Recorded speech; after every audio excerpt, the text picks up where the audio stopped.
Fact number 1 sweet corn మీ రక్తహీనత ప్రమాదాన్ని కూడా తగ్గిస్తుంది. ఫ్యాక్ట్ నంబర్ 2 ప్రతిరోజు ఉదయం ఖాళీ కడుపుతో పొట్లకాయ రసం తాగడం వల్ల మన శరీరంలో పేరుకుపోయిన టాక్సిన్స్ తొలగిపోతాయి.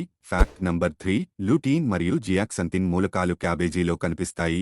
ఇవి కళ్లను ఆరోగ్యంగా ఉంచడంలో సహాయపడతాయి. ఫ్యాక్ట్ నంబర్ 4 విటమిన్ సి టమోటాలలో లభిస్తుంది. ఇది రోగనిరోధక శక్తిని బలోపేతం చేయడంలో సహాయపడుతుంది. ఫ్యాక్ట్ నంబర్ 5 రాత్రి నిద్రించే ముందు వెల్లుల్లి తినడం మానుకోండి. ఫ్యాక్ట్ నంబర్ 6 జీడిపప్పు మెదడుకు ఉత్తమమైన డ్రై ఫ్రూట్స్లో ఒకటి. ఫ్యాక్ట్ నంబర్ 7 అల్లం నీరు తాగడం వల్ల వికారం మరియు వాంతులు సమస్య నుండి ఉపశమనం లభిస్తుంది. ఫ్యాక్ట్ నంబర్ 8 టీ ఎక్కువగా తీసుకోవడం వల్ల కూడా నిద్రపోతుంది. ఫ్యాక్ట్ నంబర్ 9 మారుతున్న వాతావరణంలో జలుబు మరియు దగ్గు విషయంలో బ్లాక్ పెప్పర్ టీ తాగడం వల్ల తక్షణ ఉపశమనం లభిస్తుంది. ఫ్యాక్ట్ నంబర్ 10 దగ్గు ఉన్నవారు తేనెను నలిపి తినాలి.